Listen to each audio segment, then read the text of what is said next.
Assalamualaikum warahmatullahi wabarakatuh.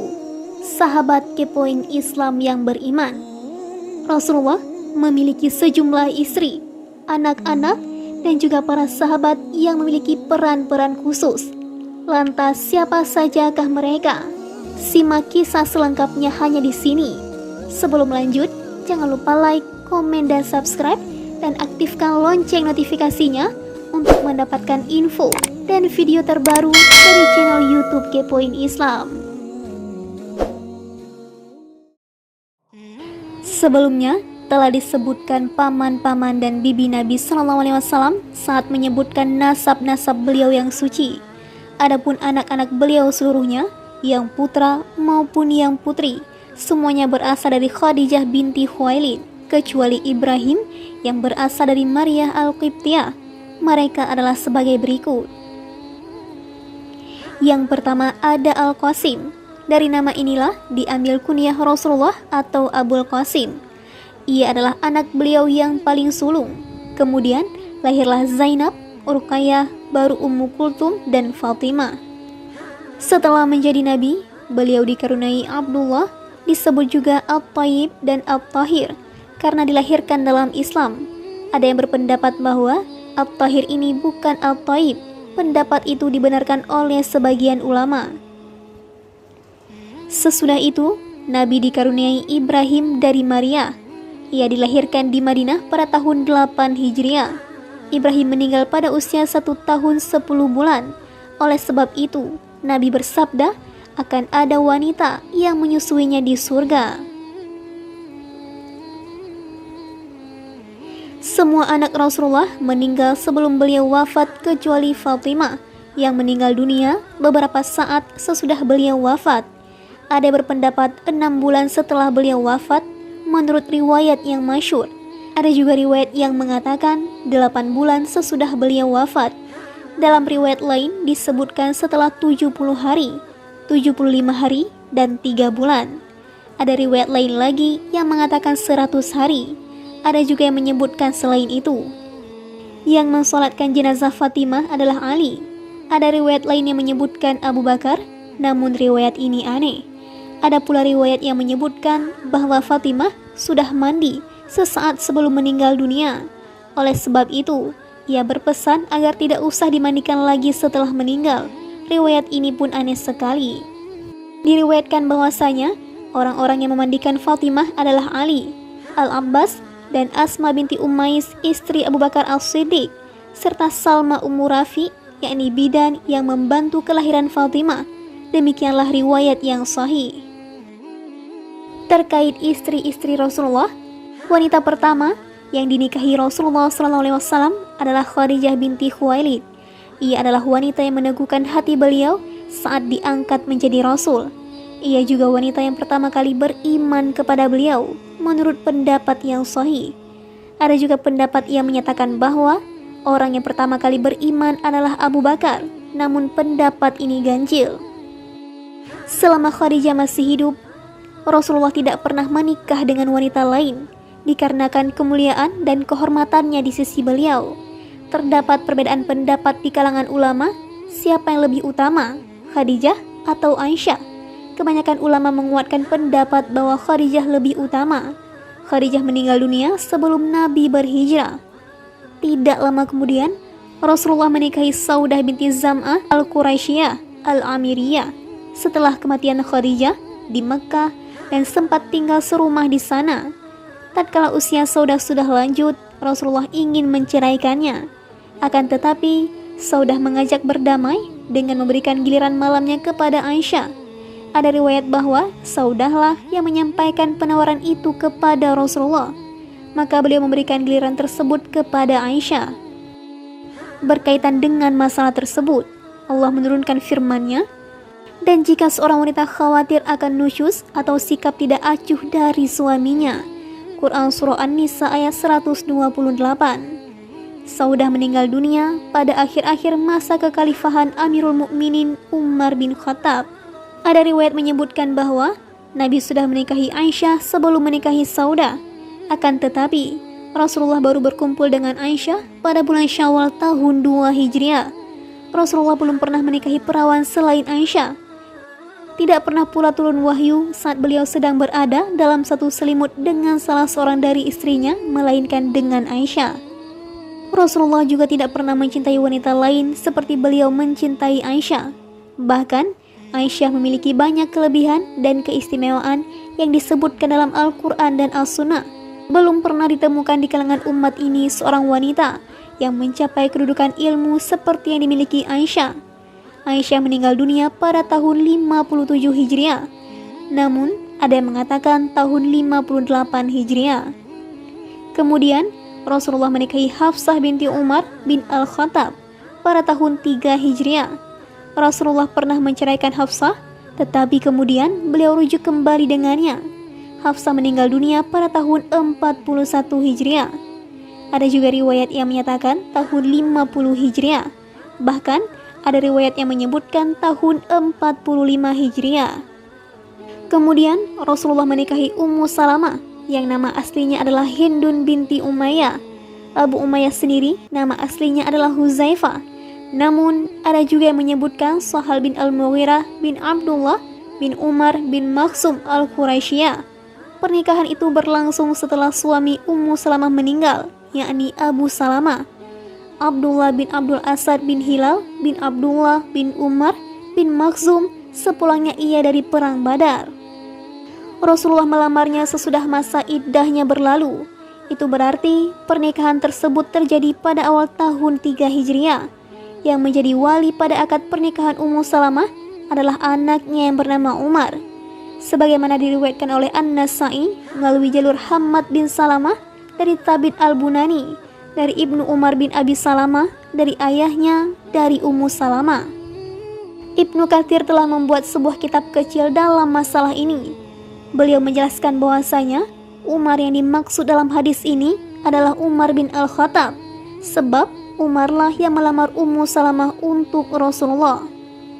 Al-Waqidi dan ahli sejarah lainnya menyebutkan bahwa yang menjadi wali nikah Ummu Salamah adalah anaknya sendiri yang bernama Salamah. Pendapat inilah yang benar. Ada juga riwayat yang menyebutkan bahwa Rasulullah menikahi Ummu Salamah tanpa wali. Al-Waqidi menyebutkan bahwa Ummu Salamah meninggal pada tahun 69 Hijriah. Ulama lainnya mengatakan bahwa ia meninggal pada masa kekhalifahan Yazid bin Muawiyah pada tahun 62 Hijriah. Setelah itu, Rasulullah menikahi Zainab binti Jasi pada bulan Zulqa'dah tahun 5 Hijriah. Ada riwayat yang menyebutkan pada tahun ketiga Hijriah, namun riwayat tersebut lemah. Pada pagi hari pernikahan Nabi dengan Zainab, turunlah ayat hijab, sebagaimana disebutkan dalam kitab As-Sahihain dari Anas bin Malik. Seketika itu juga Rasulullah menghijabi istrinya. Sebagaimana diketahui bahwa umur Anas tatkala Rasulullah baru tiba di Madinah adalah 10 tahun. Maka berarti pada hari pernikahan itu umur Anas telah genap 15 tahun. Yang bertindak menjadi wali Zainab saat itu adalah Allah Subhanahu wa taala, bukan dari kalangan manusia.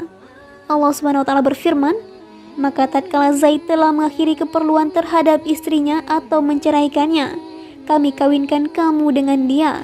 Quran Surah Al-Ahzab ayat 37. Diriwayatkan oleh Al-Bukhari dalam sahihnya dengan sanad thulathi bahwasanya Zainab membanggakan dirinya di hadapan seluruh istri Nabi yang lainnya dengan mengatakan, "Kalian dinikahkan dengan Rasulullah oleh wali-wali kalian, sedangkan aku dinikahkan oleh Allah Subhanahu wa taala yang ada di langit." Zainab adalah istri Nabi yang pertama kali meninggal dunia. Al-Waqidi menyatakan, ia meninggal pada tahun 20 Hijriah. Ia disolatkan oleh Umar bin Al-Khattab. Sesudah itu, Rasulullah menikahi Juwairiyah binti Al-Harith bin Abi Diral Al-Mustaliqiyah, yakni ketika beliau memerangi kaum Juwairiyah pada tahun 6 Hijriah di mata air yang bernama Muraisi. Juwairiyah menjadi tawanan dan masuk dalam bagian atau sahab ghanimah Thabit bin Qais bin Syammas. Tetapi kemudian ia ingin membebaskannya dengan syarat pembayaran cicilan. Oleh sebab itu, Juwairiyah menemui Rasulullah dan meminta tolong agar beliau bersedia membayarkan cicilan pembebasannya. Akhirnya, Nabi pun membelinya dengan membebaskannya terlebih dahulu, baru kemudian beliau menikahinya. Terdapat riwayat yang menyebutkan bahwa Juwairiyah meninggal dunia pada tahun 50 Hijriah, namun Al-Waqidi berpendapat lain pada tahun 56 Hijriah. Kemudian Rasulullah menikahi Safiyah binti Huyai binti Akhtab al-Israiliyah al-Huruiniyah an-Nadhariyah al-Khaybariyah. Semoga Allah meridainya. Rasulullah memilih Safiyah dari harta rampasan perang Khaybar yang diperoleh kaum muslimin. Hal itu terjadi pada awal-awal tahun 7 Hijriah. Beliau membebaskannya, lalu pembebasan itu dijadikan sebagai maharnya. Setelah Safiyah menjadi halal, di tengah perjalanan Rasulullah berbulan madu dengan wanita itu dan mengenakan hijab kepadanya. Dengan demikian, para sahabat pun mengetahui bahwa Safiyah sudah menjadi ummul mukminin. Al-Waqidi mengatakan Safiyah meninggal dunia pada tahun 50 Hijriah. Sementara itu, ulama lain menyatakan tahun 36 Hijriah. Pada tahun itu juga, dalam riwayat lain, pada tahun sebelumnya, yakni tahun 6 Hijriah, Rasulullah menikahi Ummu Habibah, yang nama lengkapnya adalah Ramlah binti Abu Sufyan Sakhar bin Harb bin Umayyah bin Abdusi Syams al-Umayyah. Yang melamar Ramlah untuk beliau adalah Ammar bin Umayyah ad-Damri. Pada saat itu, Ummu Habibah sedang berkabung di Habasyah setelah suaminya, Ubaidillah bin Jasi, meninggal dunia. Yang menjadi walinya adalah Khalid bin Sa'id bin Al-As. Namun ada juga yang mengatakan Raja An-Najasyi. Yang benar adalah riwayat yang pertama. Adapun yang memberikan mahar kepada Ummu Habibah untuk Rasulullah adalah Raja An-Najasyi, yaitu sebanyak 400 dinar. Raja An-Najasyi ialah yang menyiapkan keberangkatan Ummu Habibah dan mengantarkannya kepada Rasulullah. Akan tetapi, terdapat hadis yang diriwayatkan oleh Muslim dalam sahihnya dari Ikrimah bin Ammar al-Yamani, dari Abu Zaimil Simak bin Al-Walid, dari Ibnu Abbas, bahwasanya ketika masuk Islam, Abu Sufyan berbicara dengan Rasulullah. Ia memiliki putri tercantik di tanah Arab, Ummu Habibah binti Abu Sufyan. Aku akan menikahkan engkau dengannya. Riwayat dari Imam Muslim ini dianggap aneh, sebab bagaimana mungkin beliau sampai tidak mengetahui bahwa Abu Sufyan baru masuk Islam pada malam penaklukan Makkah, yakni setelah 1 tahun atau lebih setelah Rasulullah menikahi Ummu Habibah putrinya. Hal itu sudah jelas tidak diperdebatkan lagi di kalangan ulama. Akibatnya, riwayat hadis ini menimbulkan kerumitan bagi banyak ulama. Ibnu Hazm beranggapan bahwa derajat riwayat itu maudhu atau palsu. Ia mendhaifkan Ikrimah bin Ammar meskipun tidak seorang pun ulama, baik zaman dahulu maupun sekarang, yang berpendapat demikian. Muhammad bin Tahir al-Maqdisi berkomentar, maksudnya adalah Abu Sufyan hendak memperbarui akad agar perkawinan Rasulullah dengan Ummu Habibah yang tanpa seizinnya itu tidak menjadi kekesalan Abu Sufyan kepada beliau. Mungkin juga Abu Sufyan beranggapan bahwa dengan keislamannya berarti pernikahan putrinya dengan Rasulullah itu batal. Pendapat ini dibenarkan oleh Abu Ammar bin Al-Salah dan Abu Zakaria An-Nawawi dalam Syarah Muslim. Anggapan itu amat jauh sekali dari kebenaran. Kalau memang demikian, tentu Abu Sufyan tidak akan mengatakan, "Saya memiliki putri tercantik di tanah Arab," karena Rasulullah sudah melihatnya semenjak setahun sebelumnya atau lebih. Anggapan bahwa pernikahan putrinya itu batal karena keislaman Abu Sufyan juga amat jauh sekali. Yang benar dalam hal ini adalah Abu Sufyan tahu benar bahwa dengan menjadikan Rasulullah sebagai menantunya, maka ia akan mendapatkan kehormatan. Oleh karena itu, Abu Sufyan ingin menikahkan beliau dengan putrinya yang lain, yaitu Azzah.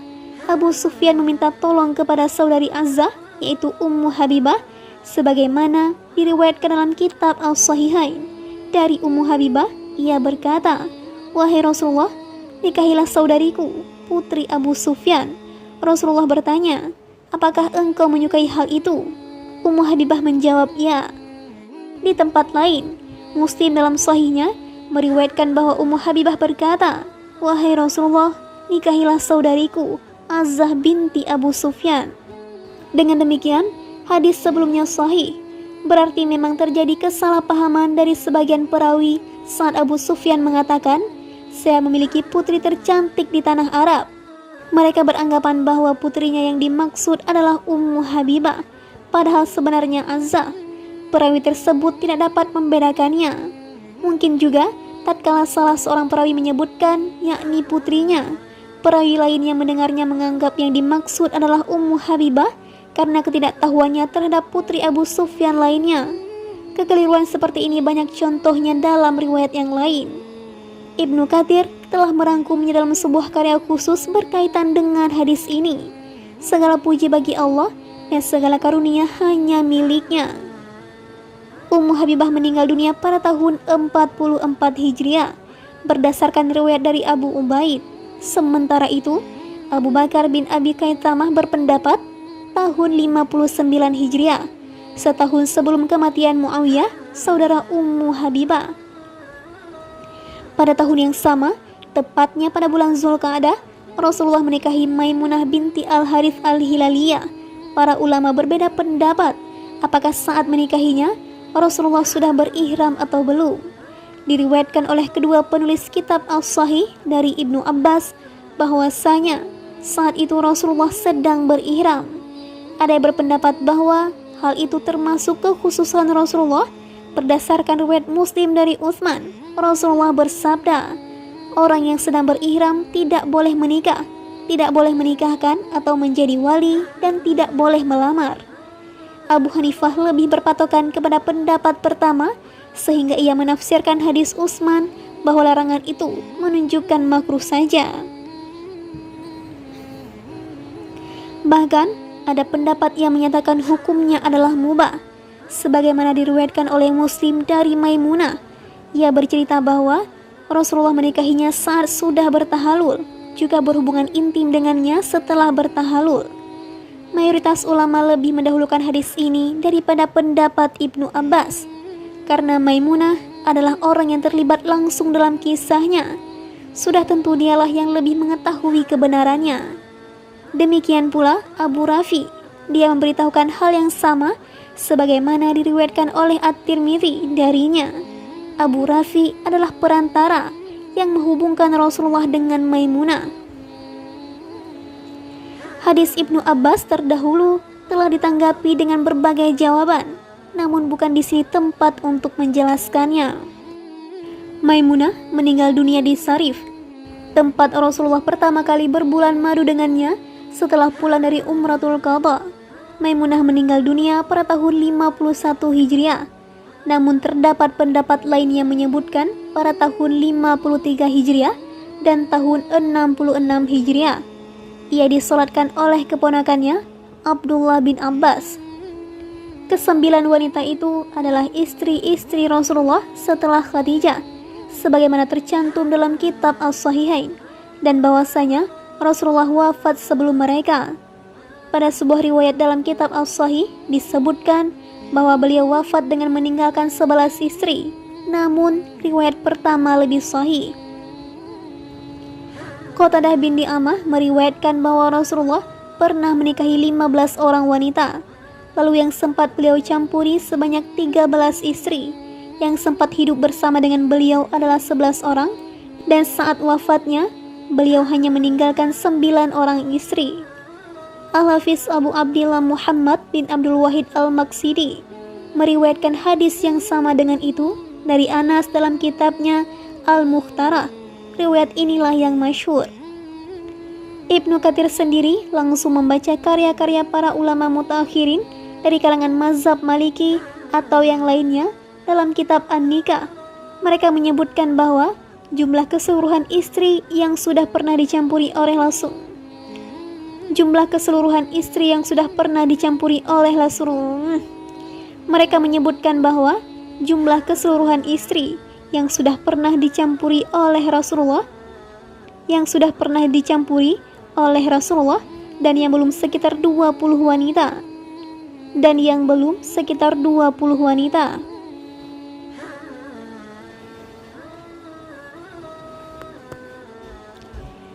Sementara budak wanita yang dimiliki oleh Rasulullah ada 2. Pertama, Maryah binti Syam'un Al-Qibtiyah, Ummu Ibrahim yang dihadiahkan.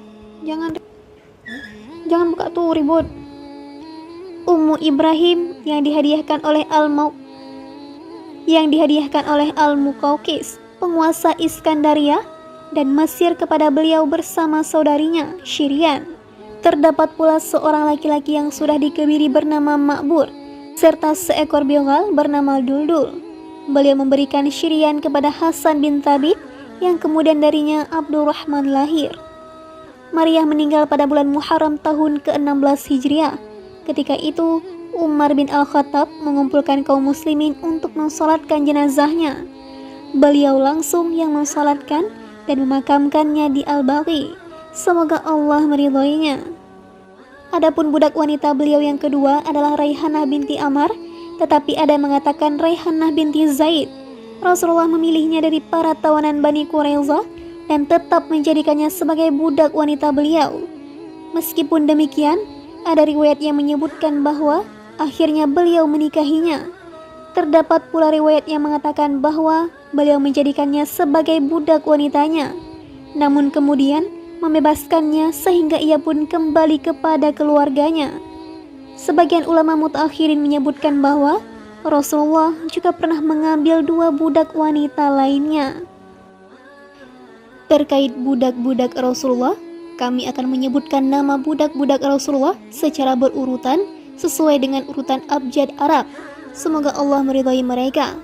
Penyebutan nama-nama berikut berdasarkan penjelasan Al-Hafiz Al-Kabir Abul Qasim bin As-Sakir pada bagian awal tarikhnya. Budak-budak tersebut adalah sebagai berikut: Ahmar, yang julukannya adalah Abu Usaib; Aswad, Aflah, Anasa, Aiman bin Ummu Aiman, Badam, Thauban bin Bujdud atau Hunain, Zakwan, namun ada riwayat yang menyebutkan Tahman, Kaisan dan Marwan, serta Mahran, Rafi, Rabah, Ruwaifi atau Zaid bin Baula, Zaid bin Haritha, Zaid, kakek Hilal bin Yasar bin Zaid, Sabik, Salim, Sa'id, Safinah, Salman Al-Farisi, Salim yang berujuk Abu Kabsyah. Juga terdapat riwayat bahwa ia termasuk orang yang mengikuti perang Badar.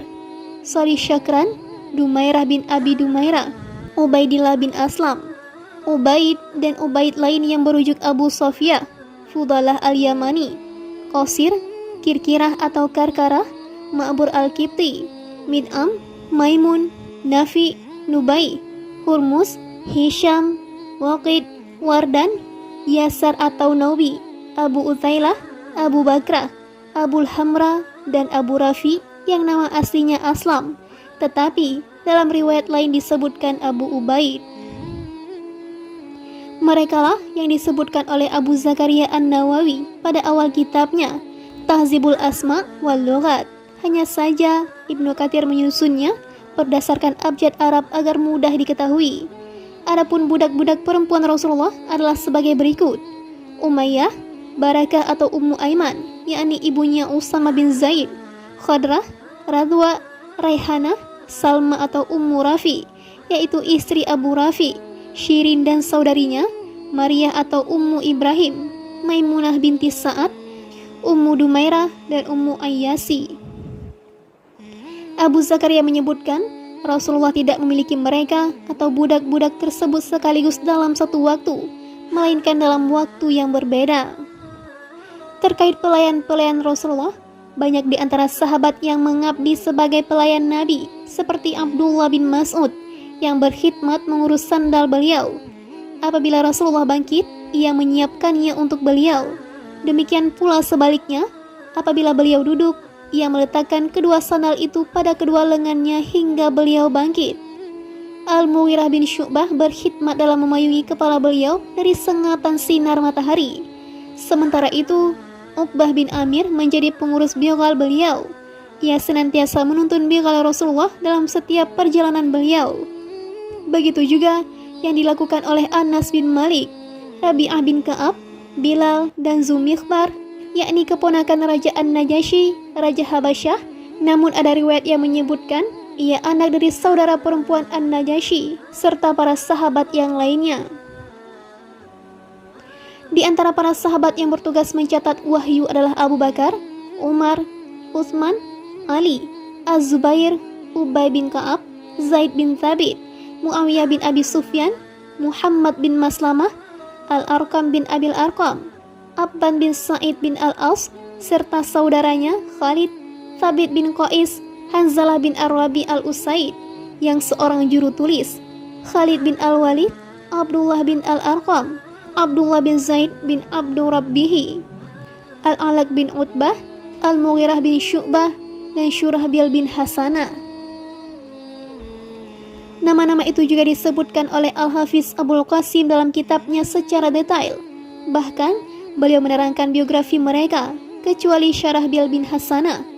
Abul Qasim juga menyebutkan bahwa merekalah yang dimaksud dengan As-Sijil, sebagaimana yang diriwayatkan oleh Abu Dawud dan An-Nasa'i dari Ibnu Abbas, yaitu berkenaan dengan firman Allah, yaitu pada hari kami gulung langit sebagaimana menggulung sijil atau lembaran-lembaran kertas. Quran Surah Al-Anbiya ayat 104. Ada yang berpendapat bahwa as-sijil yang dimaksud dalam ayat di atas adalah nama seorang juru tulis Nabi. Hadis ini ditolak kesahihannya oleh Al-Imam Abu Ja'far bin Jarir dalam tafsirnya. Ia menjelaskan, tidak pernah dikenal ada seorang juru tulis Nabi yang bernama Sijil. Bahkan juga tidak dikenal di kalangan para sahabat beliau orang yang bernama Sijil. Ibnu Katsir menegaskan, banyak kalangan hufaz atau ahli hadis yang juga menolak pendapat tersebut. Ibnu Katsir telah merangkum masalah ini dalam sebuah pembahasan khusus. Beliau juga menjelaskan jalur-jalur riwayatnya, cacat-cacatnya, serta para perawi yang masih diragukan kefakihannya di kalangan ulama. Bahkan juga pendapat sebagian ulama yang menyatakan bahwa riwayat tersebut palsu. Mengenai para muazin Rasulullah memiliki 4 orang muazin, Bilal bin Rabah, Amr bin Ummi Maktum yang buta. Namun ada yang menyebutkan bahwa namanya adalah Abdullah. Keduanya adalah muazin Nabi di Madinah yang secara bergiliran mengumandangkan azan. Lalu Sa'ad Al-Qaratz di Masjid Quba, serta Abu Mahdurah di Makkah. Semoga Allah meridai mereka semua. Wallahu a'lam. Demikianlah pembahasan terkait istri-istri Rasulullah, anak-anaknya, dan para sahabatnya. Nantikan kisah selanjutnya hanya di channel YouTube Kepoin Islam. Wassalamualaikum warahmatullahi wabarakatuh.